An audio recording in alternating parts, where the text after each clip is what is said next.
폴란드 영화 감독 가운데 지금은 고인이 되었습니다. 괴스로프스키라는 사람이 있습니다. 1996년에 소천했어요. 그가 만든 영화 가운데 데칼로그라는 영화가 있습니다. 1988년에 제작된 건데 폴란드어로 십계명을 가리킬 때 데칼로그라고 이렇게 얘기합니다. 이 영화는 십계명 10가지 주제를 시리즈로 만들어 가지고 TV로 방영되기도 했어요. 다 보면 시간이 꽤 걸립니다. 홍보 영상을 잠시 한번 보시겠습니다. 기에르로포스키는 당시 공산치하에 있던 폴란드의 이 주제가 다가오는 고유한 시각을 십계명이란 계명을 가지고 하나하나 풀어갔습니다. 영화의 줄거리와 화면이 대체로 어둡지만 인간의 삶의 적나라한 모습을 엿볼 수가 있어요. 십계명은 우리가 잘 아는 대로 모세와 연관되어 있습니다. 출애굽기 32장에 따르면 모세가 십계명으로 추정되는 하나님의 말씀이 새겨진 돌판 2개를 들고 시내산에서 내려왔을 때 이스라엘 백성들은 뭐하고 있었죠? 금송아지를 만들어 그 금송아지를 숭배하고 있었습니다. 화가 난 모세가 십계명 돌판을 던져 깨트려요. 나중에 모세가 깨진 돌판과 똑같은 돌판을 다시 만들었습니다. 이 돌판은 아론의 지팡이와 만나와 함께 솔로몬 성전의 언약궤 안에 보관되었다고 합니다. 여러 번에 걸친 전쟁을 통해 언약궤와 함께 십계명 돌판 2개는 사라져 버렸어요. 이스라엘 백성들은 1월 15일 첫 6월절에 애굽에서 해방되었습니다. 그리고 3월 1일에 시내 광야에 도착해요. 3월 6일에 시내산에서 모세를 통하여 십계명과 다른 율법의 말씀들을 모세가 받습니다. 애굽에서 나온 6월절로부터 계산하면 50일째 되는 날에 하나님께서 십계명 율법의 말씀을 주신 거죠. 누구에게? 모세에게. 이후에 이스라엘 백성들은 시내산에서 받은 십계명에 따라 매년 6월절 이후 50일째 되는 날을 추수감사절인 오순절로 지켰습니다. 그리고 이날에 하나님께서 율법의 말씀을 주신 것을 기억하고 감사했어요. 신약시대에 오면 예수님께서는 예루살렘에서 6월절 어린 양으로 속죄 제물이 되시고 부활하신 이후 40일을 세상에 계셨어요. 그리고 승천하시면서 뭐라고 말씀하셨죠? 성령이 오실 것을 약속하셨고 11호 오순절에 성령이 제자들에게 임하십니다. 하나님은 그의 자녀들에게 가장 귀중한 것을 선물로 주셨어요. 구약시대 첫 6월절 그날에는 십계명과 율법의 말씀을 주셨는가 하면 신약시대에는 예수님이 속죄제물이 되신 6월절로부터 50일이 지난 오순절날 마가의 다락방을 통하여 성령을 선물로 주셨어요. 예수님은 이스라엘 백성이 시내산에서 받았던 율법의 모든 말씀을 십자가에서 이루십니다. 이제 예수님은 예수를 그리스도로 믿는 사람은 율법의 모든 요구를 충족시킨 사람이 돼요. 그리고 여전히 지켜야 하는 십계명과 같은 하나님의 말씀을 온전히 지킬 수 있도록 예수님께서 우리에게 누굴 보내주셨어요? 성령을 보내주셨습니다. 성령 안에서 하나님의 말씀을 온전히 실천하여 많은 결실을 맺을 수 있기를 소망합니다. 여러분에는 뭐가 있어요? 성령이 있어요. 그래서 하나님이 주신 십계명을 지켜나갈 수 있는 은혜가 우리 가운데 있는 것이죠. 십계명은 하나님의 명령이면서 하나님과 하나님의 백성 사이의 언약입니다. 하나님께서는 그의 백성된 이스라엘 백성과 언약궤를 맺기 위해 십계명을 주셨어요. 우리는 십계명을 통해 하나님께서 자기 백성에게 기대하시는 삶이 무엇인지를 배울 수가 있습니다. 하나님께서 내게 원하시는 삶이 무엇인가? 뭘 보면 알 수 있어요? 십계명을 보면 알 수가 있습니다. 예수님께서도 십계명의 정수에 대해서 말씀해 주셨습니다. 신약성경 사복음서에 보면 하나님께서 주신 십계명의 참된 의미가, 율법의 의미가 무엇인지 예수님께서 가르쳐줘요. 그러면 십계명을 통해 우리가 하나님 자녀된 자로서 추구해야 할 삶의 원리는 무엇일까요? 오늘 말씀을 통해서 함께 생각해 보고자 합니다. 십계명에는 첫째, 하나님을 섬기는 원리가 있습니다. 하나님께서는 십계명 중에 1계명부터 4계명을 통하여 하나님을 섬기는 원리에 대해서 말씀하셔요. 1계명부터 4계명은 하나님의 백성이, 이스라엘 백성이 하나님을 어떻게 섬겨야 할지에 대해 말씀하고 있습니다. 1계명에 나오는 본문 3절입니다. 너는 나 외에는 다른 신들을 내게 두지 말라라고 말씀하셨어요. 그리고 4절과 5절에서는 2계명으로 너를 위하여 새긴 우상을 만들지 말고 또 위로 하늘에 있는 것이나 아래로 땅에 있는 것이나 땅 아래 물속에 있는 것에 어떤 형상도 만들지 말며 그것들에게 절하지 말며 그것들을 섬기지 말며 나 내 하나님 여호와는 질투하신 하나님이신즉 나를 미워하는 자의 죄를 갚되 아버지로부터 아들에게로 3, 4대까지 이르게 하거니와 라고 말씀하셨습니다. 그리고 7절에서는 3계명으로 함께 읽겠습니다. 너는 내 하나님 여호와의 이름을 망령되게 부르지 말라. 여호와는 그의 이름을 망령되게 부르는 자를 죄없다 하지 아니하리라고 말씀하셨어요. 그리고 마지막으로는 8절에서 4계명으로 안식일을 기억하며 거룩히 지키라. 여섯 동안은 힘써 내 모든 일을 행할 것이나 일곱째 날은 내 하나님 여호와의 안식일인즉 너나 내 아들이나 내 딸이나 내 남종이나 내 여종이나 내 가축이나 내 문 안에 머무는 객이라도 아무 일도 하지 말라. 이는 여섯 동안에 나 여호와가 하늘과 땅과 바다와 그 가운데 있는 모든 것을 만들고 일곱째 날에 쉬었습니다. 그러므로 나 여호와가 안식일을 복되게 하여 그날을 거룩하게 하였느니라. 십계명은 언약의 말씀이기에 지키는 자에게 주시는 하나님의 축복이 있습니다. 약속이 있어요. 본문 6절입니다. 어떤 약속인지 한번 보시겠습니다. 함께 읽겠습니다. 나를 사랑하고 내 계명을 지키는 자에게는 천대까지의 은혜를 베푸니라. 언제까지요? 천대까지. 하나님을 사랑하게 되면 하나님만 섬기게 됩니다. 누군가를 사랑하게 되면 그 사람만 사랑하게 되잖아요. 하나님을 사랑하게 되면 우상을 섬기지 않습니다. 하나님을 사랑하는데 어떻게 우상을 섬길 수 있겠어요? 사랑하는데. 여러분의 남편이, 여러분의 친구가 여러분을 사랑한다 그러면서 다른 사람을 사랑한다 그러면 말이 될까 안 될까요? 사랑하더라도 달라야 되겠죠? 하나님을 사랑하게 되면 하나님의 이름을 망령되는 것을 싫어합니다. 하나님을 사랑하기 때문에. 하나님을 사랑하게 되면 매일이 안식일이 돼요. 매일매일이. 누구를 사랑하게 되면요? 하나님을 사랑하게 돼요. 일주일에 하루가 안식이 되는 것이 아니라 하나님을 정말 사랑하게 되면 매일매일 안식일이 될 수밖에 없어요. 주일이 될 수밖에 없는 거죠. 어떻게 하루가 어떻게 되겠어요, 여러분? 하나님이 나를 사랑하신 걸 내가 알고 내가 하나님을 사랑한다면 매일매일 안식일이 되고 주일이 되면 문제가 있습니까, 여러분? 문제 없잖아요. 사랑하지 않으면 일주일에 하루도 안식일이 되는 것이 싫어요. 오늘 본문에서 하나님은 우리가 하나님을 사랑하며 하나님의 계명을 지키는 자에게 천대까지 은혜를 베푸시겠다라고 약속하셨습니다.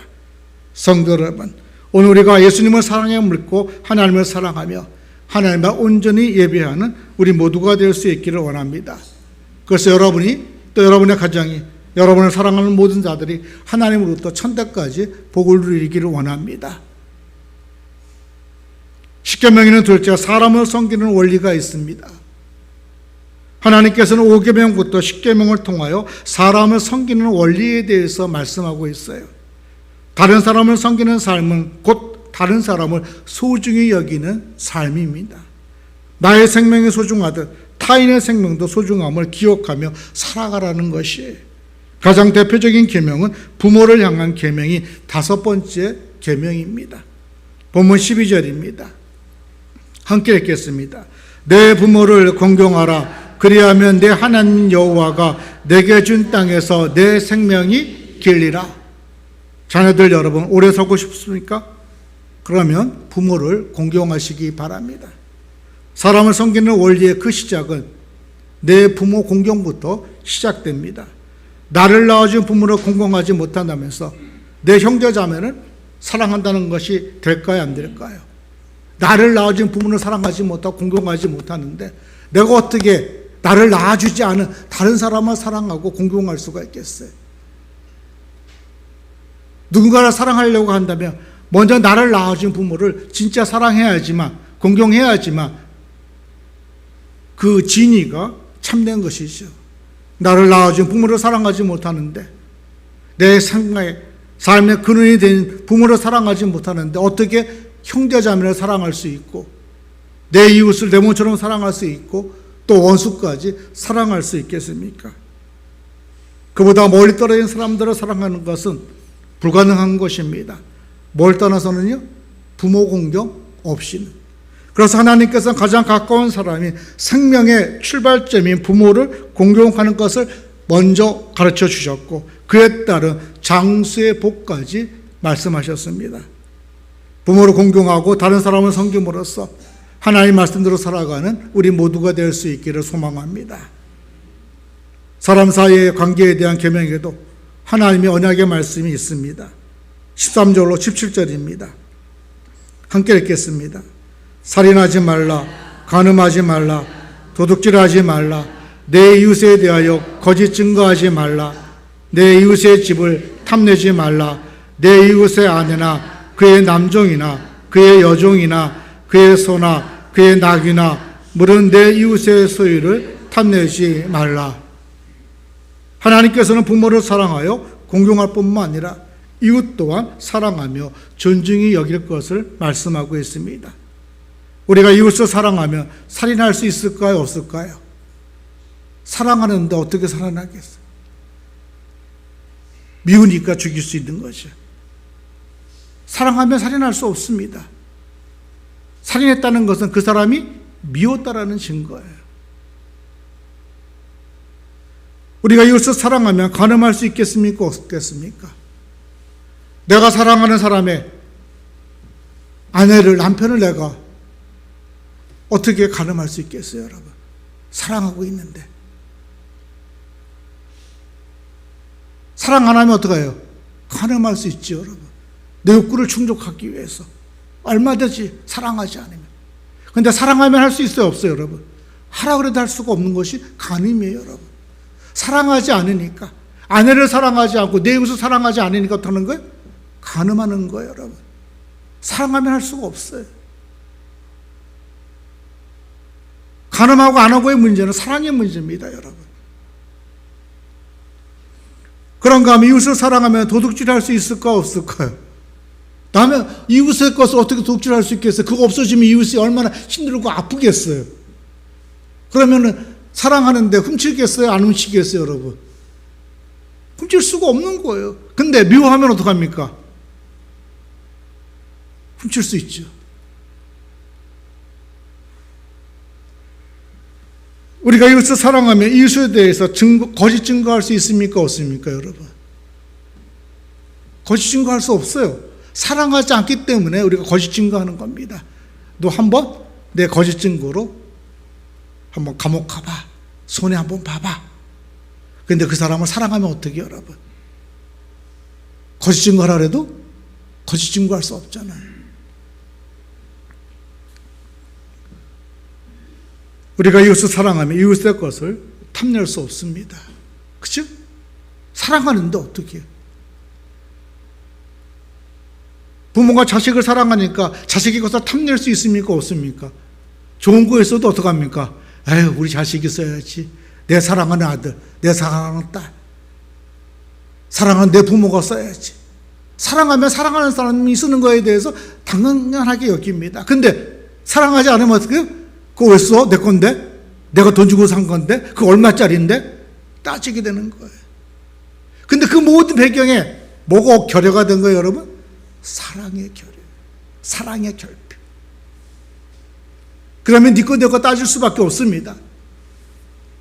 다툴 수밖에 없어요. 그러나 사랑을 하면 어떡합니까? 손해볼 수 있습니까? 없습니까? 손해볼 수 있습니다. 사랑하면 어떨까요? 참을 수 있습니까? 없습니까? 참을 수 있어요. 사랑하면 상대방에게 함부로 할 수 있습니까? 없습니까? 할 수 없어요. 무엇보다도 우리가 하나님을 사랑함으로 사람을 사랑하면 누가 기뻐할까요? 하나님이 기뻐하신다는 것을 우리가 안다면 우리가 사람을 사랑하는 일에 열심을 낼 수 있을까요? 없을까요? 열심을 낼 수 있는 것이죠. 미워도 나를 사랑하시는 하나님이 좋아하시니까 우리는 사랑하는 사람이 좋아하는 일을 하고 싶어 하잖아요, 여러분. 그죠? 내가 사랑하는 사람이 싫어하는 일을 하고 싶습니까? 아닙니까? 아니에요. 우리 대부분은 내가 사랑하는 사람이 원하는 것을 하고 싶어 합니다. 내가 싫어도 어떡합니까? 사랑하면 할 수 있어요. 근데 미워하면 어떡합니까? 내가 할 수 있어도 안 해요. 줄 수 있어도 안 줍니다. 없는 채. 그러면은 하나님을 사랑하는으로 우리가 누구까지 사랑할 수 있을까요, 여러분? 원수까지 사랑할 수 있는 거죠. 왜냐하면 그 원수도 지은 분이 누구시에요? 하나님이시잖아요. 하나님이 지으셨어요. 그건 자식을 낳으신 분만 알 수 있습니다. 첫째, 둘째, 셋째, 넷째, 다섯째 다 능력이 다르고 재능이 다르고 하는 짓이 다르지만 항상 마음에 걸리는 건 누굽니까? 부족한 거예요. 우리가 원수처럼 생각하는 사람은 부족한 사람이에요. 그럼에도 불구하고 하나님께서 우리가 하나님을 사랑함으로 누구를 사랑해 주기를 원해요? 원수를 사랑하기를 원해요. 그렇게 사랑하신 분이 누구십니까, 여러분? 우리가 믿는 예수 그리스도잖아요. 제자들이 다 배신하고 도망갔잖아요, 여러분. 베드로 같은 경우는 3번씩이나 그 이름을 부인했어요. 그럼에도 불구하고 속 없는 예수님은 부활한 다음에 어떻게 하셨습니까? 디베라베다가 찾아가가지고 고기 잡고 있는 제자들을 보면서 뭐하니? 그러다면서 배고프겠다 그러면서 뭐예요? 고기 잡아가지고 고기 구우시잖아요. 이게 원수에게 할 일입니까, 여러분? 그때 그분 그렇게 했어.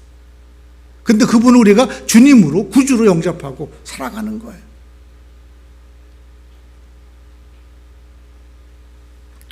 하나님께서 우리가 오늘 그렇게 살기를 원하십니다. 우리가 서로 사랑하면 우리의 가정이 천국이 돼요, 여러분. 우리가 사랑하면 직장과 일터가 천국이 됩니다. 우리가 사랑하면 교회가 천국이 돼요. 그러나 우리가 사랑하지 않고 다투고 미워하면 어떻게? 지옥이 됩니다. 가정이 천국이 되면 하나님 나라가 확장되는 것이요, 일터가 천국이 되면 하나님 나라가 확장되는 것이고, 교회가 천국이 되면 하나님 나라가 확장되는 것이잖아요. 우리의 마음에 천국이 되면 우리의 마음에 하나님 나라가 확장되는 것입니다. 그러면 우리가 그동안 누리지 못한 천국의 삶을 누리게 되는 것이죠. 사랑하는 여러분, 가족과 이웃을 내 몸과 같이 사랑하고 원수까지 사랑함으로 일상에서 천국을 누리는 우리 모두가 될 수 있기를 주의 이름으로 축원합니다. 천국은 어떤 곳이에요? 사랑은. 천국을 이야기하면 사랑을 빼면 이야기가 안 됩니다. 여러분이 갈 곳은 사랑의 나라예요. 그런데 그것이 싫으면 천국 갈 필요 있습니까? 없습니까? 천국에서 우리가 할 일은 사랑할 일이에요, 여러분. 다른 거 없어요, 여러분. 사랑하며 하나님을 찬양하고 서로를 어떻게 한다? 사랑하는 거예요. 그 일 하는 거예요, 천국에. 그러니까 사랑하는 것을 포기하면 여러분의 가정은 지옥이 되고 일터도 지옥이 되고 교회도 지옥이 됩니다. 지옥이 되는 건 간단해요. 하나님이 사랑하라는 것을 안 하면 돼요. 미워하고 시기하고 질투하고. 그럼 지옥 됩니다. 십계명이라는 셋째 공통된 원리는 사랑입니다. 사랑. 하나님을 섬기고 사람을 섬기는 원리 가운데 존재하는 공통된 원리가 있는데 그것은 사랑이라는 것입니다. 사랑. 예수님께서는 하나님의 백성으로 살아가는 계명의 핵심은 사랑이라고 말씀하셨어요. 그런데 우리가 사랑하기 힘드니까 슬쩍 감춰버렸습니다. 예수님께서는 가장 큰 계명이 무엇인가라는 질문을 받았을 때 구약 성경의 십계명 이 말씀을 염두에 두시고 뭐라고 말씀하셨냐면 하나님 사랑, 이웃 사랑이라고 정리하셨습니다. 신명기 6장에 하나님의 사랑의 쉐마의 말씀과 레위기 19장 18절에 이웃 사랑의 말씀을 인용하시면서 예수님께서는 하나님을 사랑하고 이웃을 사랑하는 것이 하나님의 계명의 절정, 종수라고 가르쳐 주셨어요. 우리 신명기 6장 1절로 8절 한번 찾아보겠습니다. 구약성경 20쪽입니다. 구약성경 20쪽 신명기 6장 1절로 8절 저와 여러분이 교독하시겠습니다. 6장 1절부터 8절입니다. 이는 곧 너희 하나님 여호와께서 너희에게 가르치라고 명하신 명령과 규례와 법도라. 너희가 건너가서 차지할 땅에 행할 것이니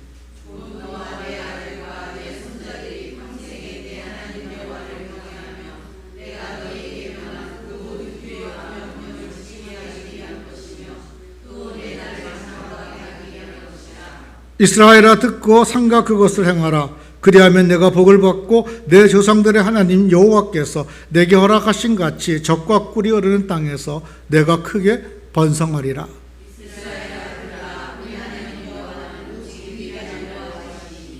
너는 마음을 다하고 뜻을 다하고 힘을 다하여 내 하나님 여호와를 사랑하라. 내 자녀들에게 부지런히 가르치며 집에 앉아 있을 때든지 길을 갈 때든지 누워 있을 때든지 일어날 때든지 이 말씀을 강론할 것이며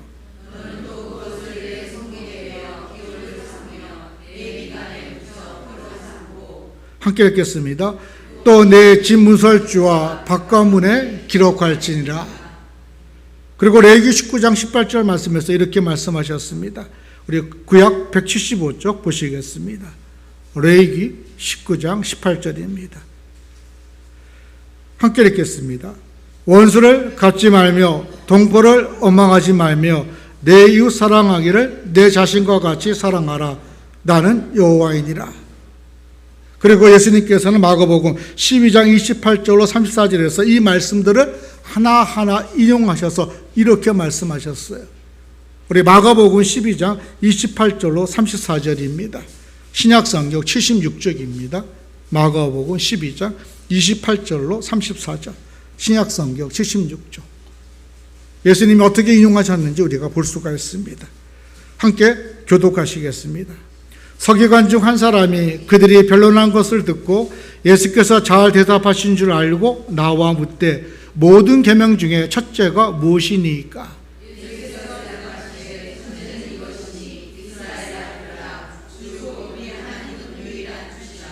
내 마음을 다하고 목숨을 다하고 뜻을 다하여 힘을 다하여 주 너희 하나님을 사랑하라 하신 것이요.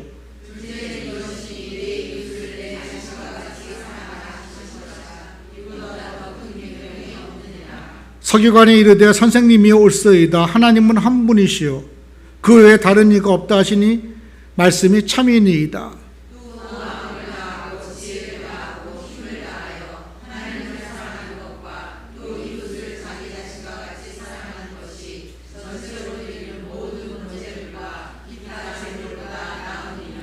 함께 읽겠습니다. 예수께서 그가 지혜 있게 대답함을 보시고 이르시되 내가 하나님 나라에서 멀지 않도다 하시니 그 위에 감히 묻는 자가 없더라. 예수님께서는 10계명의 1계명과 4계명까지는 하나님의 사랑으로 정리해 주었습니다. 다른 신들을 버리고 우상도 만들지 말고 절하지도 말고 하나님만 온전히 예배하는 이것이 하나님의 사랑의 실천임을 말씀하고 있어요. 그런가 하면 10계명, 5계명부터 10계명은 이웃사랑으로 실천하도록 말씀하고 있습니다. 부모를 사랑하고 이웃을 사랑하여 살인하지 말고 간음하지 말고 도둑질하지 말고 이웃에 대해 거짓 증거하지 말고 이웃의 것에 무엇이든지 탐내지 말라라고 말씀하셨어요. 그러므로 10계명의 목적은 사람들로 하여금 그들이 죄를 깨닫고 죄가 무엇인지 아는 것과 아울러 그들의 율법을 완벽히 지킬 수 없다는 것을 깨달아 우리의 구원을 위해 하나님께서 베푸신 자비와 은혜와 사랑이 무엇인지 깨닫고 주의 말씀대로 살아가게 하는데 그 목적이 있는 것입니다. 이 사실을 사도 바울은 로마서 7장 7절로 11절에서 이렇게 증거했습니다. 우리 로마서 7장 7절로 11절 신약성경 248쪽을 보시겠습니다. 로마서 7장 7절로 11절 저와 여러분이 교독하시겠습니다. 그런즉 우리가 무슨 말하리요? 율법이 죄냐? 그럴 수 없느니라. 율법으로 말미암지 않고는 내가 죄를 알지 못하였으되 곧 율법이 탐내지 말라 하지 아니하였더라면 내가 탐심을 알지 못하였으리라.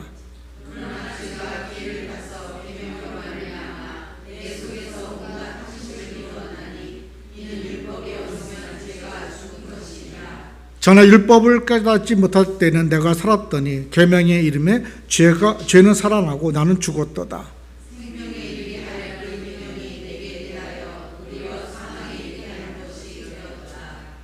함께 읽겠습니다. 죄가 기회를 타서 계명으로 말미암아 나를 속이고 그것으로 나를 죽였는지라. 십계명은 마태복음 19장 16절에 나오는 부자 청년의 주장과는 반대로 누구도 완벽하게 십계명을 지킬 수가 없어요. 전도서 기자인 솔로몬은 전도서 7장 20절에서 선을 행하고 전혀 죄를 범하지 아니하는 의인은 세상에 없다라고 이야기합니다. 그러므로 십계명은 우리가 죄를 범하였고 예수 그리스도를 믿는 믿음을 통해서만 얻을 수 있는 하나님의 사랑과 은혜와 긍휼의 필요함을 이야기하고 있는 것입니다. 그것이 무엇입니까? 예수님의 십자가죠. 그래서 성령을 통해 내게 임한 예수님의 십자가 구원의 은혜와 사랑을 우리가 온전히 알게 될 때 오늘 하나님께서 말씀하신 하나님을 사랑하고 내 이웃을 내 몸과 같이 사랑할 수가 있어요. 이 대속의 은혜를 깨닫지 못하면 누구도 하나님을 사랑할 수 없고 누구도 사람을 사랑할 수가 없어요. 십계명은 누가 지키는 거예요? 이 은혜를 깨달아 그 영혼이 살아난 자만이 가능한 것입니다. 강요할 수 있는 것이 아니에요. 은혜를 체험한 자가 하나님을 사랑하고 하나님을 사랑하는 사람들을 사랑하는 거예요. 그것을 이룰 수 있도록 하나님께서 우리에게 누구를 보내주셨어요? 성령을 보내요. 구약의 이스라엘 백성과 신약의 우리와의 차이점은 뭡니까? 구약의 이스라엘 백성들에는 십계명은 있었지만 뭘 없었습니까? 성령은 없었어요. 우리는 누가 계십니까? 성령이 계셔요. 성령을 통하여 하나님이 내게 주신 하나님을 사랑하고 가족을 사랑하고 이웃을 사랑하는 거예요. 인간의 계산으로는 이웃을 내 몸과 같이 사랑할 수 없습니다. 원수는 더하죠. 양보할 수 없죠. 그러나 하나님의 영이신 성령이 우리 안에 계시면 나의 좁은 인간적 계산이 무너집니다. 그리고 예수님께서 그의 몸과 피로 사신 사랑으로 가족을, 성도를, 이웃을, 원수까지 사랑하게 되는 것이에요. 그러면 하나님께서 말씀하신 하나님의 백성으로서의 삶이 자연스럽게 삶의 열매로 맺어지는 것이죠. 빈들의 지구촌교회가 그 소망을 가지고 다시 서로 사랑할 수 있기를 주의 이름으로 축원합니다. 기도하시겠습니다.